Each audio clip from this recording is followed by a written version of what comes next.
Hello friends, in this session we are going to discuss a new topic on liquid fuels, that is cracking of petroleum. Petroleum का भंजन करना आज हम पढ़ेंगे इसके बारे में. Cracking is decomposition of high molecular weight compounds into low molecular weight compounds. Cracking जो है बेसिकली उच्च अणुभार वाले यौगिकों का या हाइड्रोकार्बन्स का निम्न अणुभार वाले हाइड्रोकार्बन्स में परिवर्तित होना, या हम कह सकते हैं कि हाई बॉइलिंग पॉइंट वाले कंपाउंड्स का लो बॉइलिंग पॉइंट वाले कंपाउंड्स में परिवर्तित होना भी क्रैकिंग कहलाता है.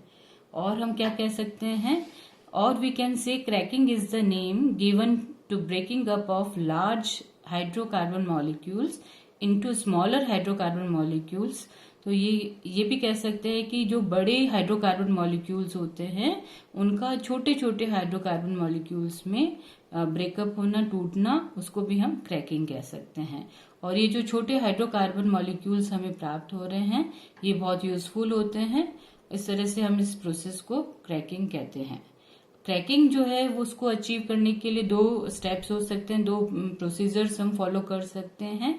और पहला जो प्रोसीजर है, this process is achieved by using high pressure and temperature without a catalyst. जो पहला प्रोसीजर हम अपना सकते हैं वो है उच्च ताप और दाब की अवस्था में काम करना, क्रैकिंग करना, और उसमें कैटलिस्ट जो है उत्प्रेरक उपस्थित नहीं होता है. और दूसरा प्रोसेस वो होता है by using lower pressure and temperature in the presence of a catalyst, जिसमें कैटलिस्ट उपस्थित होता है परंतु दाब और ताप कैसे रहते हैं, निम्न रहते हैं. तो इस तरह से क्रैकिंग जो है हम दो प्रोसीजर को अपनाते हुए, दो प्रोसेस को फॉलो करते हुए हम कर सकते हैं. Cracking is the important process for the commercial production. किस किस चीज की कॉमर्शियल प्रोडक्शन हम कर सकते हैं क्रैकिंग के द्वारा. फॉर एग्जाम्पल जैसे गैसोलीन का हम पेट्रोल जिसको हम बोलते हैं और डीजल फ्यूल है उनका हम उत्पादन इससे कर सकते हैं by cracking. There isn't any single unique reaction happening in the cracker. जो क्रैकिंग जो हो रहा है प्रोसीजर हम अपना रहे हैं उसमें कोई एक पर्टिकुलर सीक्वेंस या पर्टिकुलर रिएक्शंस को फॉलो नहीं कर सकते हैं. इसमें क्या होता है, the hydrocarbon molecules are broken up in a fairly random. किसी भी तरीके से बड़े मॉलिक्यूल्स जो है हाइड्रोकार्बन के वो छोटे छोटे हाइड्रोकार्बन्स में कन्वर्ट हो सकते हैं. कोई एक पर्टिकुलर रिएक्शन हम इसके अंदर फॉलो नहीं करते हैं. तो एक हम रिएक्शन लेके, एग्जांपल लेके इसको हम समझ सकते हैं कि इसको किस तरह से फॉलो किया जा सकता है. तो जैसे एक रिएक्शन हम ले रहे हैं जिसमें हमारा डूडेकीन जो है, डूडेकीन को जिसका बॉइलिंग पॉइंट कितना होता है 216 डिग्री सेल्सियस होता है. और जब इसको हम गर्म करते हैं तो इस रिएक्शन इसके क्रैकिंग के थ्रू हमें अलग अलग प्रोडक्ट्स भी मिल सकते हैं. जैसे फर्स्ट रिएक्शन के थ्रू हम बात करें तो फर्स्ट रिएक्शन के थ्रू हमें मिल रहे हैं हेप्टेन और साथ में मिल रहा है साइक्लोपेंटेन. तो ये फर्स्ट प्रोडक्ट, ये रिएक्शन इस तरह से भी फॉलो अप हो सकती है कि डूडेकीन गर्म करने पर, हीटिंग करने पर, क्रैकिंग करने पर, हाई टेम्परेचर और प्रेशर की कंडीशंस में हम अगर कार्य कर रहे हैं तो then it will can be converted into heptane and cyclopentane. Second reaction की बात अगर हम करते हैं तो dodecane can be converted into hexane and cyclohexane. इसको हम इस तरह से भी कन्वर्ट कर सकते हैं कि डूडेकेन जो है वो किस में कन्वर्ट हो रहा है, हेक्सेन एंड साइक्लोहेक्सेन में कन्वर्ट हो रहा है. नाउ थर्ड रिएक्शन की बात करें, dodecane can be converted into pentane, that is pentane and cycloheptane. It will हम इस तरह से कह सकते हैं कि जो डूडेकेन है उसको हम तीन तरीके के रिएक्शन के थ्रू भी क्रैकिंग के थ्रू हमें अलग अलग प्रोडक्ट्स प्राप्त हो रहे हैं जिनको हम क्या बोलते हैं, स्मॉलर हाइड्रोकार्बन्स प्राप्त हो रहे हैं. फर्स्ट रिएक्शन में हेप्टेन और साइक्लोपेंटेन मिला. अगर दूसरे रिएक्शन को फॉलो करते हैं तो उसमें हेक्सेन और साइक्लोहेक्सेन मिल रहा है. और तीसरे अगर को फॉलो करते हैं, तीसरे रिएक्शन को हम देखते हैं तो पेंटेन और साइक्लोहेप्टेन हमें प्राप्त हो रहा है. और इन सभी का जो बॉइलिंग पॉइंट है वो कहाँ से कहाँ तक रेंज कर रहा है, 30 degree Celsius to 150 degree Celsius. तो इस तरह से हमने देखा कि उच्च बॉइलिंग पॉइंट वाले पदार्थों को, हाइड्रोकार्बन्स को किस में कन्वर्ट कर देते हैं? निम्न बॉइलिंग पॉइंट वाले हाइड्रोकार्बन्स में परिवर्तित करना ही क्या कहला रहा है? क्रैकिंग कहला रहा है। या उच्च हाइड्रोकार्बन वाले मॉलिक्यूल्स को निम्न हाइड्रोकार्बन वाले या स्मॉलर हाइड्रोकार्बन्स में कन्वर्ट करना क्रैकिंग कहलाता है। अब टाइप्स ऑफ क्रैकिंग के बारे में स्टडी करेंगे कि ये कितने प्रकार के होते हैं। तो there are 2 types of cracking of hydrocarbons. Hydrocarbon जो बड़े बड़े हाइड्रोकार्बन्स हैं उनकी क्रैकिंग जो है वो 2 तरीके से कर सकते हैं। पहली है थर्मल क्रैकिंग और second one is catalytic cracking. तो थर्मल जैसे नाम से पता चल रहा है, इसको हम क्या बोलते हैं? तापीय भंजन। ताप देकर, उच्च ताप देने के बाद में जब उच्च हाइड्रोकार्बन्स को, बड़े बड़े हाइड्रोकार्बन्स को छोटे छोटे हाइड्रोकार्बन्स में चेंज कर देते हैं, इसे ही हम क्या कहते हैं? तापीय भंजन या थर्मल क्रैकिंग कहते हैं। In thermal cracking high temperature and pressure are used to break the large hydrocarbon into smaller one. उच्च जो बड़े बड़े हाइड्रोकार्बन्स हैं उनको छोटे छोटे हाइड्रोकार्बन्स में कन्वर्ट करना, किसकी प्रेजेंस में? हाई टेम्परेचर और हाई प्रेशर की प्रेजेंस में।